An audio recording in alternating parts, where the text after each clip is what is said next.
Welcome back, and thank you for spending another night here with me. Wherever you are, whatever hour it is outside your window, I'm glad the day has set you down here at last, among the old beliefs and the half-buried gods. These stories from the thin places. Before we begin, if you feel like it, leave a comment and tell me where in the world you're listening from. I read them all, and there's something quietly wonderful about watching the map fill in night after night. And give this video a like and subscribe to the channel for more deeply researched tales about witches and wild hunts, forgotten gods, and lost lore. I grew up in Europe, and yet I have to admit I was completely unaware of this world of gods and monsters, believed in by millions of people across half the continent for centuries, and puzzled once I started digging by why such rich lore is not as well known as Egyptian or Roman mythology. So tonight we will hopefully change that, recovering these hidden thunder and sun gods piece by piece, from the top of the sky to the floor of the forest. Settle in and enjoy. It is the summer of 1848, and you are standing on the bank of a river called the Zbruch, in the soft green hill country of what is now western Ukraine. It has been a dry season. The river has fallen and fallen, pulling back from its banks like a blanket drawn away, and things that were never meant to be seen again are coming up out of the water. Mud banks, old black timbers, and near the village of Lichkivtse, under the shallows, something pale. The men who wade out to it think at first that it is a body. It has that shape, long, upright once, face down now in the riverbed. But when they get their hands under it, it is stone, cold gray limestone, almost 9 feet of it, square cut like a pillar, so heavy it takes oxen to drag it out. And when they roll it onto the grass and wash the river from it, they find that it is looking at them. 4 faces, one on each side of the squared stone, gazing out at the 4 directions, all sharing a single tall, rounded hat. Below the faces, the pillar is carved in 3 bands, like the stories of a house. In the top band, figures with horns of plenty, a horse, a sword. In the middle band, small human figures holding hands, as if dancing in a ring. And at the bottom, kneeling in the dark under all of it, a mustached figure holding the upper world up on his hands, patient, bent, bearing the weight of everything above. The villagers have no idea what it is. Eventually, the stone is hauled away on a cart and ends up in a museum in Krakow, where it stands to this day. Learned men name it Svantevit, the 4-faced god, though scholars have argued about that name ever since. But the argument matters less than the fact of it. Somewhere back in the deep centuries, someone carved the entire universe onto a pillar. Heaven above, mankind in the middle, a god crouched underneath, holding it all up.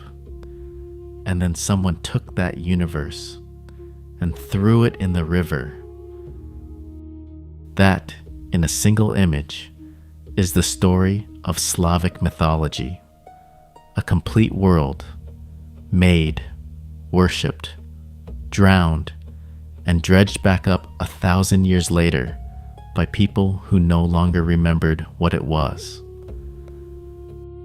Tonight we bring it up out of the water, the 3-storied cosmos and the tree that holds it together, the thunder god with the silver head, and his old enemy, the horned lord of cattle and the dead, the temple on the Baltic cliff, where a white horse told the future, And then, below the gods, the other population, the old man behind the stove, the master of the forest, the drowned girls in the birch trees, the witch in the turning hut, and the dead who would not stay dead, who gave the world a word it still whispers. But to bring any of it up, you have to understand why it sank. So come back with me, before the river, before the stone, to the last people in Europe whose gods had never been written down. The Slavs enter written history quietly and late. In the middle of the 6th century, a Byzantine historian named Procopius set down what was known of the tribes pressing at the empire's Danube frontier, and in a few lines he gives us the oldest surviving description of what these people believed. They hold, he says, that one God, the maker of the lightning, is alone Lord of all things, and they sacrifice to him cattle and all other victims, and they reverence rivers and nymphs and certain other spirits, make offerings to them too, and read their futures in the sacrifices. One god of lightning above, a crowd of river spirits below. 2 sentences from an outsider who never traveled among them. And yet Procopius caught the true shape of the thing at first glance. Hold on to his 2 levels.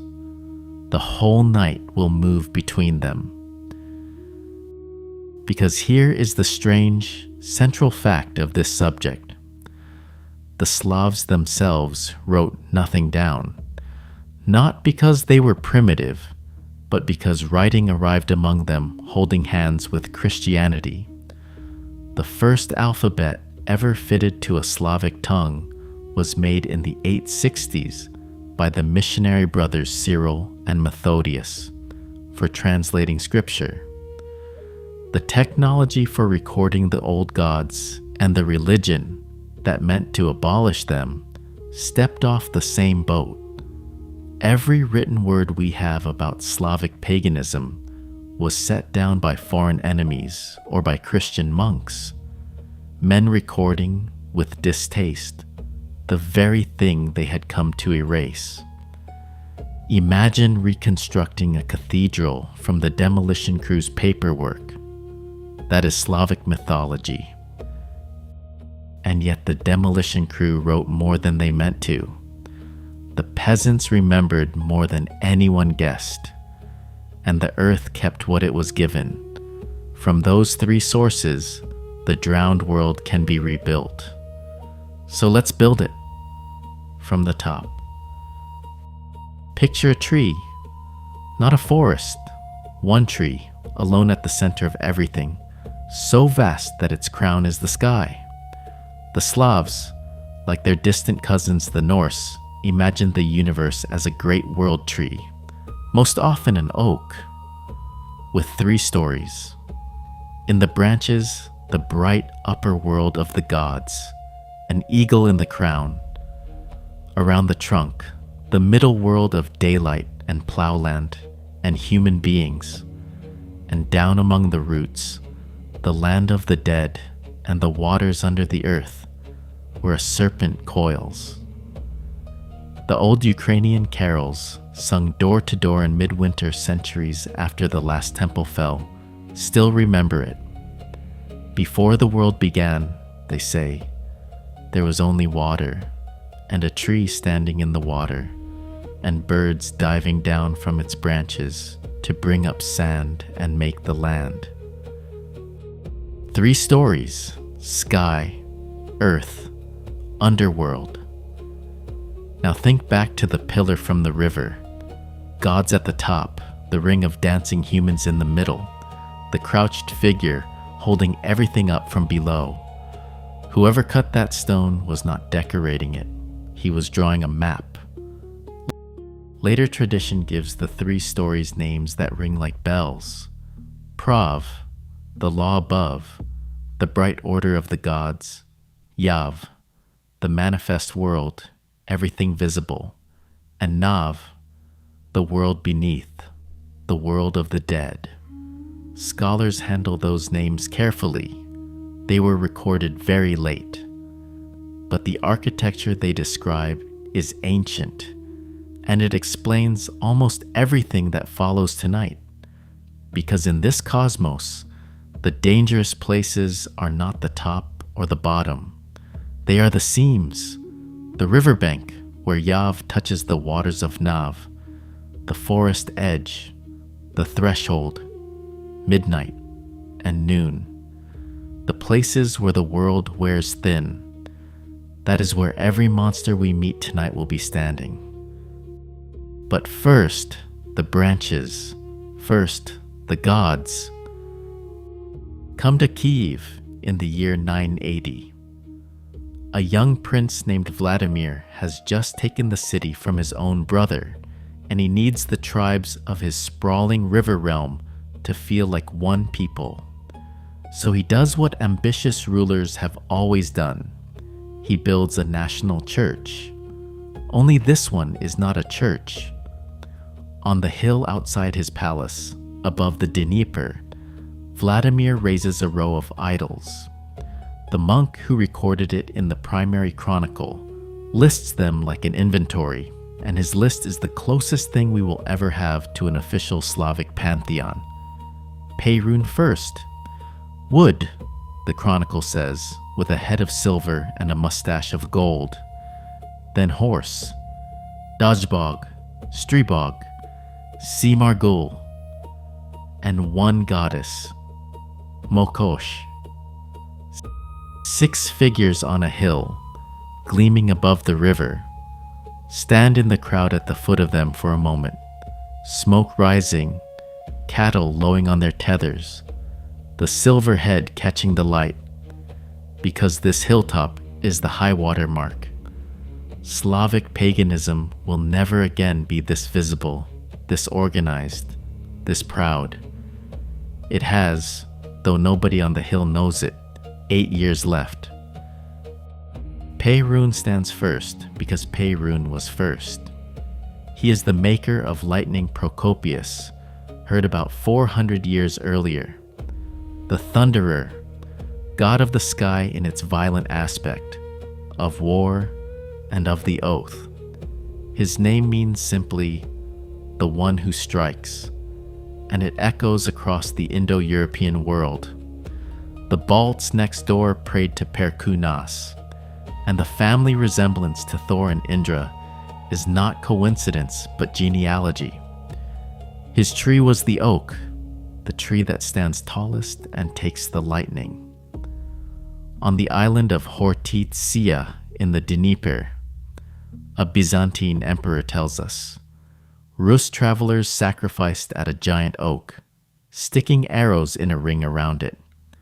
And when the princes of Kiev swore treaties with Byzantium, their men took the oath on their weapons by Perun. Break it, and the sky itself would collect. Into the 20th century, peasants kept splinters of lightning-struck trees as charms, without most of them being able to say why. But the treaties name a second god beside him. The Rus swore by Perun and by Veles, god of cattle. And with that pairing, we touch the oldest story in the whole tradition. Veles, Veles as he is usually written, is the thunderer's opposite in every register. Perun is above, Veles is below. Perun is the sky, the spear-straight oak, the prince's hall. Veles is cattle, which in the old world meant wealth itself, trade, black earth and wet places, magic, poets, and the dead. The medieval epic of Igor's campaign calls a bard grandson of Veles, as if song came up from under the ground. And in Lithuanian, next door, the same old root, Velnias, now simply means the devil. In the 1970s, Two Soviet scholars, Vyacheslav Ivanov and Vladimir Tuporyov, gathered the folk songs, the curses, the place names, the riddles, and reconstructed from the fragments what they believed was the lost central myth of the Slavic world. Veles, in the form of a great serpent, comes up from the world below and steals something from the thunderer, the cattle, the waters of heaven, or Perun's own wife. And Perun mounts the sky and hunts him. The serpent hides behind a tree, and the lightning splits the tree, behind a stone, and the lightning cracks the stone, behind a man, a horse under the water. Every thunderbolt in a summer storm is Perun striking at the hiding places of Veles. And when the serpent is finally driven back down among the roots where he belongs, whatever he stole is released, and the rain comes down like a herd let out of a pen. I should be honest, as always. This is a reconstruction, and later scholars have picked at it. But sit with it during the next thunderstorm you're awake for. The first heavy drops after the last great crack, the tension going out of the sky. The old explanation was simply, the cattle have been returned. It would be a shame if it weren't true. One goddess stood on Vladimir's hill, and she may have outlived every god beside her. Mokosh. Her name grows from the root for moisture, the same root behind the phrase peasants used for the earth itself long after they were nominally Christian. Matsira Zemlya, moist Mother Earth.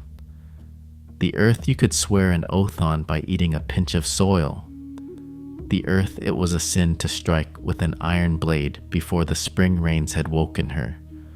Mokosh was the great female power of that earth, goddess of women's work and women's fates, of spinning and weaving, of wool and flax, and the water they were worked with. And when the missionaries came, Mokosh performed the great trick of the Slavic gods. She did not die. She changed her name. Eastern folk Christianity kept a figure called Saint Paraskeva, Friday personified, a stern woman who protects spinners and punishes women who spin on her holy day. Peasant women dropped offerings of wool and thread down wells for her, a rite recorded under the name Mokrida, in which many scholars have heard, hiding the sound of the old goddess. Wool dropped into dark water by women 1,000 years after her idol came down. Remember that. It is the shape of this entire story. The others on the hill are dimmer, names with the faces worn off, but worth naming in the dark. Svarog, the smith of heaven, father of fire. Hearthfire was called Svarojic, son of Svarog, and treated as a living guest. You did not spit in it or curse at it. Dazbog, the sun as a giving god, whose grandchildren men called themselves. Horse, another sun power, a name that wandered in from the Iranian steppe. Stribog, grandfather of the winds. And Simargul, strangest of all, a winged dog bird, cousin to the sea morgue of Persian legend, guardian, some think, of the young green shoots. That was the upper story of the tree as Kiev saw it. But if you want to know what this religion looked like at full strength, not idols on a prince's hill, but a temple with priests and treasure and an oracle that kings paid tribute to, we have to travel northwest to a white chalk cliff above the Baltic Sea. Because there the old faith did not fade quietly. There it fortified itself, raised its greatest sanctuary, and made its last stand in the full light of written history. The island is called Rügen, off the coast of northeastern Germany, and at its northern tip, the headland of Arkona stands 100 feet above the sea. In the 12th century, this cape belonged to a Slavic people called the Ra-Ni, and on it, behind earthen ramparts, stood the holiest place in the Western Slavic world, the Temple of Svantevit. We know it in astonishing detail because the man whose countrymen destroyed it was a careful writer. Saxo Grammaticus, the Danish historian, describes a wooden temple of consummate workmanship, hung with purple inside, and in the inner room, in the half-dark, stood the god, an oaken colossus, larger than any living man, with 4 heads gazing out at the 4 quarters of the world. Turn that over, and you are back on the Zbroch, looking at 4 calm faces under 1 hat. In his right hand, Svantevit held a horn, and once a year, at harvest, the high priest lifted it down and read the year to come from what remained in it. Mead still high meant plenty. Mead sunk low meant famine and the order to hoard grain. Then he refilled it, and the whole people feasted below the ramparts.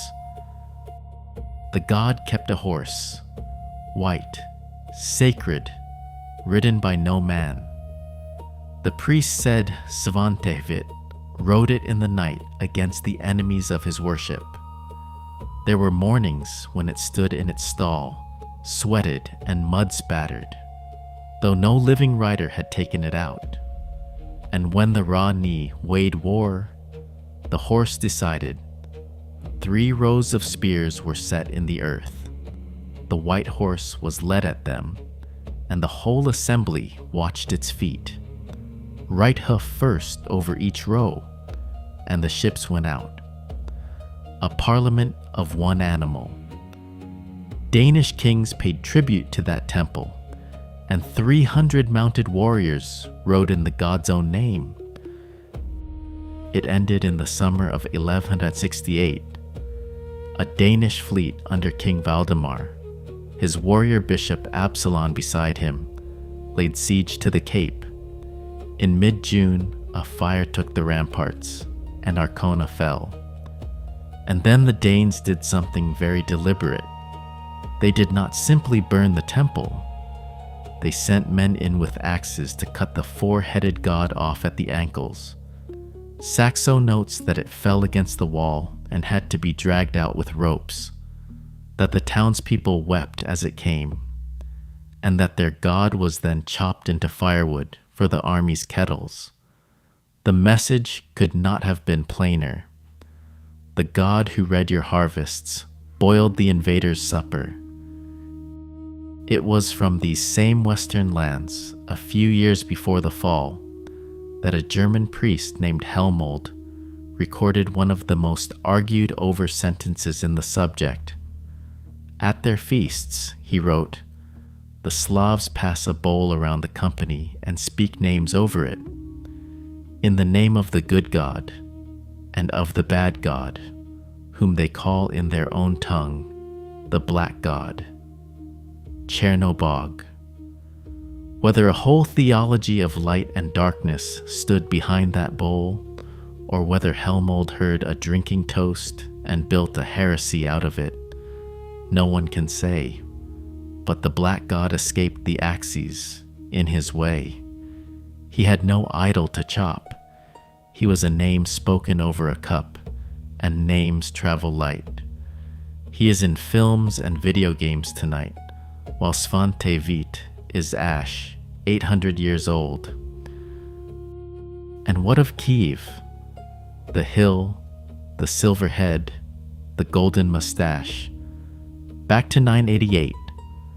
The same prince who raised the 6 idols has weighed his options. The the chronicle tells a long, sly story of him interviewing the faiths of his neighbors, and has chosen the Christianity of Constantinople with an emperor's sister as part of the bargain. And so, 8 years after he set Perun up above the Dnieper, Vladimir has him pulled down. Listen to how precisely the chronicle remembers it, how strangely personal the punishment is. Perun is not simply removed. He is tied to a horse's tail and dragged down the hill to the river, and 12 men walk alongside, beating the idol with rods. Not, the monk hurries to explain, because wood can feel, but to disgrace the demon that had accepted worship through it. The people, the chronicle admits, wept as it passed. At the river, the god is thrown in, and Vladimir gives one last order, the strangest detail of all. Men are to follow the floating idol along the bank, and wherever it drifts ashore, push it off again, until it has passed the rapids, beyond the borders of the land. Only then may it rest. You do not assign an escort to drive a block of wood out of the country, unless some part of you believes it might try to come back. In Novgorod, where another Perun stood above another river, later legend said, the drowned idol floated against the current, cried out as it passed under the bridge, and flung its cudgel up onto the timbers. And for centuries afterwards, the young men of Novgorod brawled on that bridge at festival time, and old people said they were fighting with Perun's club. The gods went into the water. That is simply literally what happened to them. Perun into the Dnieper and the Volhov, the universe pillar into the Zbroch. And water was the door to Nav. The rivers had always belonged to the other side. The missionaries thought they were disposing of the idols. The old cosmology, if anyone had asked it, would have said they were sending them home. And here the story performs its great turn, the one Procopius saw coming from 600 years away. Remember what he wrote: one god of the lightning above, and rivers and nymphs and spirits below. The axes and the baptisms took the top of the tree, the lightning god, the idols, the temples, everything with a name, an address, and a treasury. But nobody can baptize the bottom of a river. The lower stories, the crowd of small powers that had never had temples and never needed them, survived almost untouched. The church even gave the arrangement a name in its exasperated sermons: Dvoje double faith. So the second half of our night begins among the powers that did not fall, because there was nothing to push over. Come down out of the branches with me. Come indoors first, out of the cold. The nearest of the old powers was never in a temple. He was 5 feet from where the family slept, behind the stove. Picture a peasant house in the deep Russian winter. One room, log walls, and filling a quarter of it the great whitewashed stove, warm as an animal, where the old people and the children sleep on top. It is long past midnight. The fire is banked, and from behind the stove, in the dark, comes a small, deliberate rustling. No one is alarmed. If anything, the sound is a comfort. It is only the domovoi, the houseman. And a house that can hear its domovoi is a house that still has its luck. Every household had one. He was imagined as a small old man, furred all over like a mitten, and the fur mattered. A warm, hairy domovoi meant a prospering house. He was called Diedushka, grandfather, and many said he was exactly that, the founding ancestor of the family, still on duty. Treated well, he minded the animals. A wise family buying a horse chose one the color the domovoi favored, or he would ride it to a lather in the night and tangle, or lovingly braid its mane.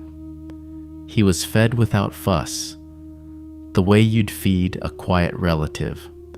A bowl of porridge by the stove, bread and salt.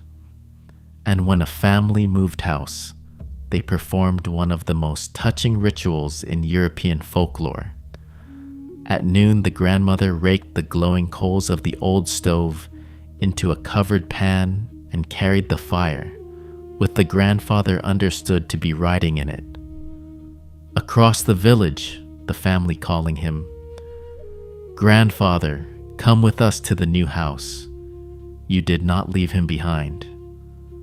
Forgotten in a cold stove, the kindliest spirit in the tradition became a moaning, hammering misery in the night.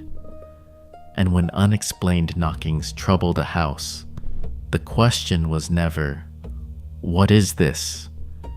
but "What have we done to offend him?" He was not alone. In the damp corners lived the kikimora, a small, tangled female thing who sat up in the moonlight ruining the spinning.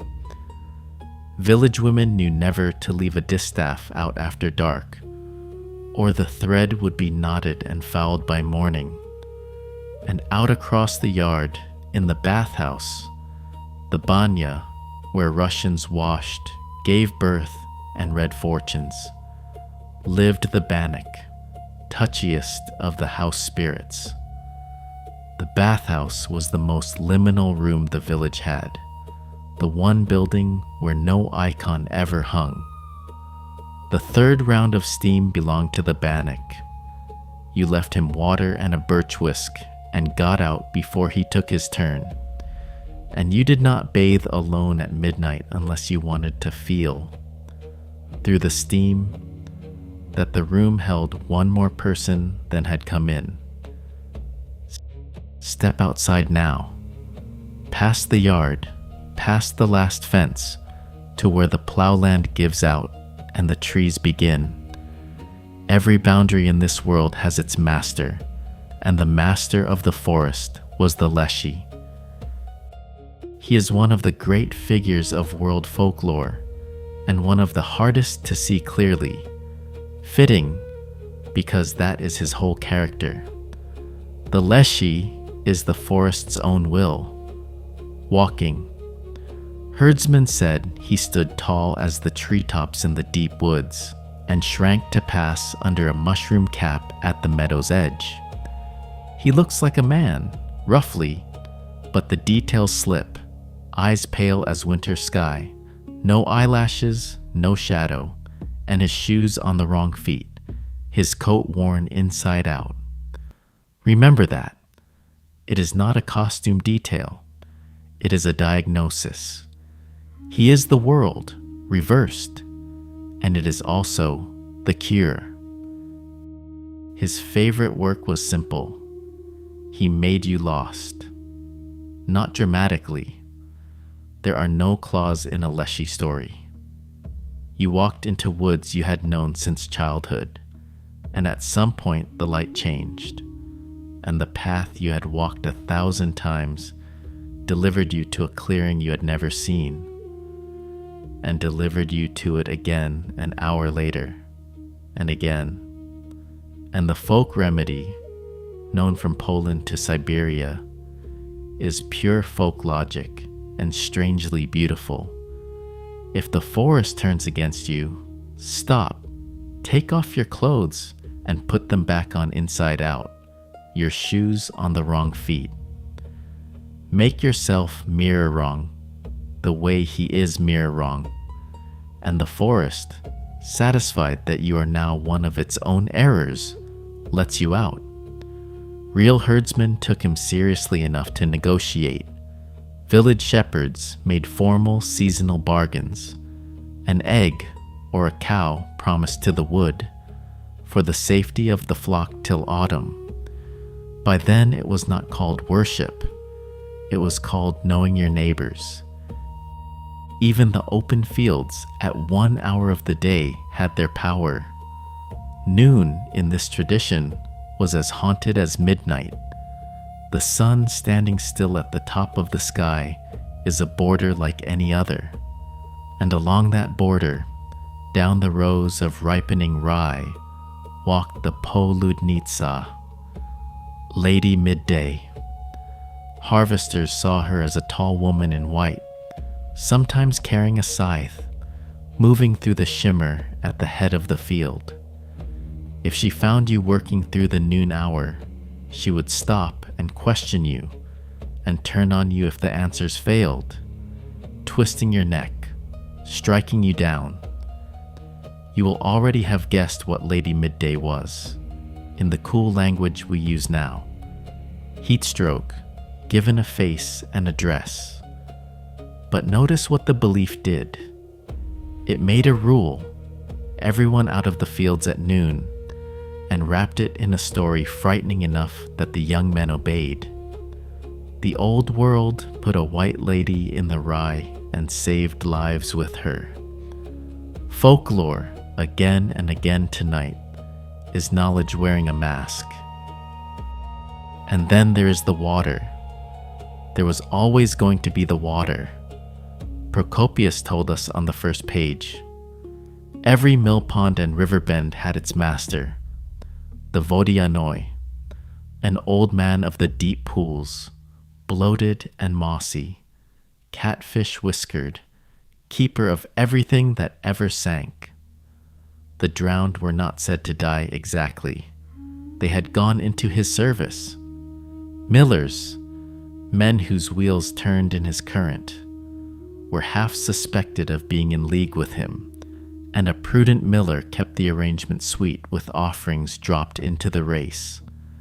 In many districts, the drowned were buried apart, warily, because the watermaster did not like his servants dug out of his keeping, and a village that offended him could expect drought or a broken dam. But the water's most famous inhabitants, the ones the poets and composers could never leave alone, were the rusalki, and with them, this story reaches its saddest and most human chapter. Forget the mermaid. The rusalka of the villages had legs, and a history, and a grave, or rather, the lack of one was the whole problem. The rusalki were the unquiet young dead of the water, girls who drowned themselves, many tellings insist, over a betrayal or a child or a marriage they could not face, and babies who died unbaptized, people who fell out of the world with their lives unfinished, and so were not done. They could not join the ancestors who were fed and remembered. They stayed in the rivers, keeping their unspent years like coins no one would change.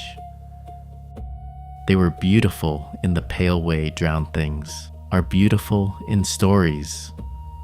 White as river mist, with long loose hair, itself a sign of something wrong.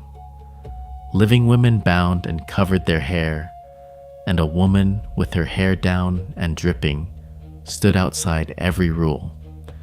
For most of the year they stayed below. But in early summer came a week, Rusal Naya week, falling around the church feast of Trinity, when the rye was greening. When the rusalki came out of the water, they climbed into the birches and swung in the branches in the dark, and their laughter carried across the fields, and you could find the circles in the grass where they had danced. For that 1 week, the villages adjusted around them like a household making room for difficult guests. No one swam. Girls hung offerings on the birch branches, linen, thread, wreaths. Exactly the things a village girl would have owned. Gifts for someone who was one of them, until very recently. And at the week's end, in many districts, the village walked out in procession and escorted the rusalki back, a straw figure carried to the rye, or the river, and left there, the visit formally over for another year. Because that is what Rusalnaya week really was, under the singing and the fear, visiting hours, a calendar that could not admit it was mourning its suicides and its unchristened babies, the very dead the church could not bury, built them a week of their own, hosted them in the birch trees, and walked them home after. The rusalka is dangerous in the tales. Yes, she tickles young men to death. She pulls swimmers under. But she is also an honest reckoning with a hard truth. A community's most haunting dead are the ones who left too early and angry. The Slavs, who sent their gods into the rivers, knew better than anyone what the rivers keep. Deeper now, into the dark heart of the forest, where the oldest figure of all is waiting. You know her name. Everyone knows her name. Deep in the trees, in a clearing you will only find when she wants you to, stands a hut raised on enormous chicken legs, turning slowly, restlessly, like a bird ruffling itself on its roost. Around it runs a fence of stakes, and on the stakes are skulls, and as dusk comes down, the eye sockets begin to glow. If you know the words, turn, little hut, your back to the forest and your front to me. The house rotates, groaning, and sets its door before you. Inside, filling the hut wall to wall, lies Baba Yaga. For a figure who feels older than the trees, she is a strange latecomer on paper. Her first certain appearance in writing is in 1755, in a Russian grammar book of all places, where the scholar Lomonosov, listing the native gods beside their Roman equivalents, includes Baba Yaga and can find no equivalent to set beside her. Rome had nothing. She rides through the air not on a broom, but in a mortar, rowing herself along with the pestle, sweeping her tracks from the air behind her. A flying kitchen, all the tools of the grandmother turned sinister. She is a devourer of the lost, an ogress with iron teeth. The skulls on the fence were people. And yet, this is what makes her the greatest of them all. In tale after tale, she is not the villain, but the test. Vasilisa, sent to the hut for fire by a stepmother, hoping never to see her again, serves Baba Yaga honestly, keeps her courage and her politeness, and walks home carrying fire in a glowing-eyed skull that burns her tormentors to ash.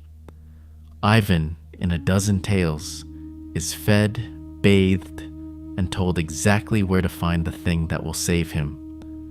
By her. The scholars who have studied her longest read the chicken-legged hut as a memory of something real. The burial houses on posts that some forest peoples raised for their dead. The little house of the ancestor at the edge of the living world. Baba Yaga guards the border of Nav. That is why her hut stands at the far edge of the forest, why it must turn to admit you, why she smells the scent of the living the moment you cross her threshold. She devours those who come as thieves. She equips those who come as the dead should be approached, respectfully, and with nothing to hide. She is not evil. She is customs control on the darkest border there is. And past her hut, always past her hut, for she is the one who gives directions. The tales keep one last pair of figures.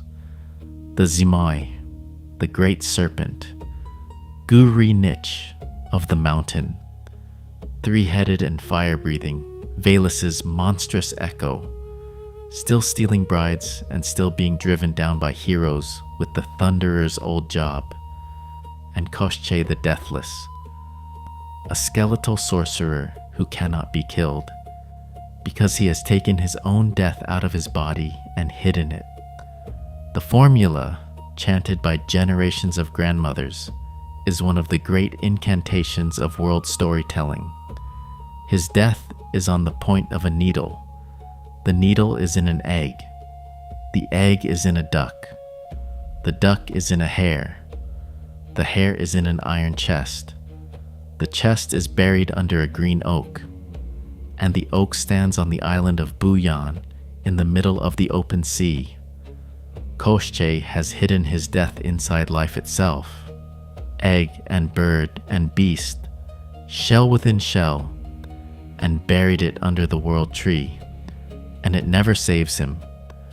The hero always finds the island, the chest, the hare, the duck, the egg. The needle always snaps.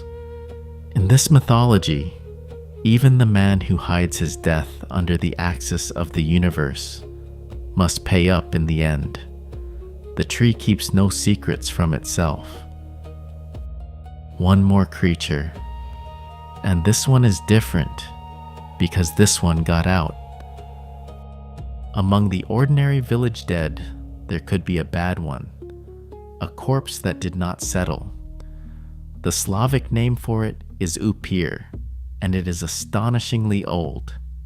It appears in 1047, in the very first centuries of Slavic writing, as the nickname of a priest, a scribe called, for reasons we will never know, Upir Lihi, the wicked vampire.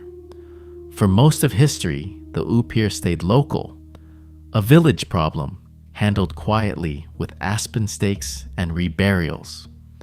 Then, in 1725, in the Serbian village of Kisiljevo, a peasant named Petar Blagojevich died, and 9 of his neighbors died after him in a single feverish week.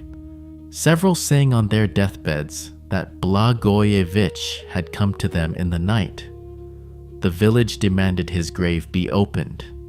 An imperial official attended, a reluctant, nervous man, and watched as the villagers found the body undecayed, fresh blood at the mouth, and staked it. He wrote it up for his superiors, apologizing, covering himself. His report reached a Viennese newspaper, and Europe went mad for it. Within a few years, vampire panics and commissions and pamphlets were everywhere, and a Serbian village word had entered German, French, and English, where it remains. Slavic mythology's one universal export. Every vampire ever filmed is a Serbian peasant's unquiet neighbor, promoted. The gods of the Slavs never conquered the world. Their dead did. And so we come back up out of the dark to the question this whole night has been circling. What actually became of this mythology? The temples fell. We watched them fall. At Kiev and at Arkona. Nothing was ever written in its own voice. By every rule of history, this religion should be the most lost thing in Europe. And yet, walk through the villages in the last century before electric light and look at what the year still contained. On the shortest nights of summer, Kupala night, the eve of St. John, the whole young population out on the riverbanks after dark, leaping the bonfires, the girls floating candlelit wreaths downstream to read their futures in the drift, the boldest walking into the woods after the fern flower that blooms only that one midnight and shows the finder every treasure buried in the earth. Old women dropping wool down the well on a Friday. Thunder overhead and the older people saying, without a flicker of doubt, that it was the prophet Elijah driving his chariot across the sky, hurling his fire at devils wherever they hid. Perun, rehired under a new name, still hunting Veles across the roof of the world. The porridge by the stove, the clothes turned inside out at the tree line, the week of the drowned girls, kept like a holiday. The chroniclers called it ignorance. The church called it double faith, and preached against it for 800 years, and lost. But stand back far enough, and it looks like a rescue. Patient, anonymous, and total. No one defended this mythology, or wrote it down, or died for it. The people simply kept it. In the calendar, in the kitchen, in the rye field, and the bathhouse steam. The way you keep something too familiar to lose. The prince's gods, with their silver heads and treasuries and 300 horsemen, those could be killed, and were. But no axe was ever made that could cut down noon, or the edge of a forest, or the feeling that the house is kind to you, or the grief for a girl who went into the river. The Slavs did not lose their mythology.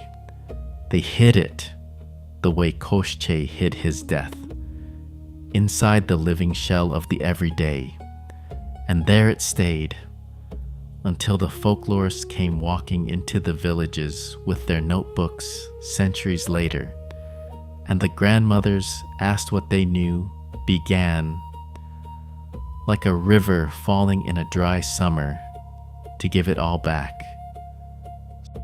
So let the night have its ending.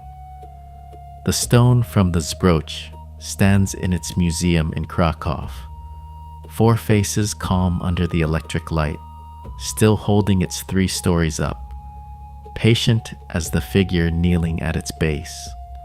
Somewhere out in the summer dark, the last bonfires of Kupahla have burned down to a red breathing glow on the riverbank, and the wreaths have floated out of sight around the bend, carrying their small lights away to wherever the water takes what it is given. The forest stands at the edge of the fields, minding its own borders. The house is warm, and the porridge is by the stove, and whatever is behind the stove is friendly, and fed, and keeping watch so that no one else has to. The whole old world is where it has always been, just under the surface, holding everything up. You can let it hold you too now. Let the day's weight go out of you, slowly, the way the heat goes out of a banked fire, and let yourself sink down, gently, into sleep. Thank you for spending this night among the old gods with me. Sleep well wherever the map has put you tonight, and good night.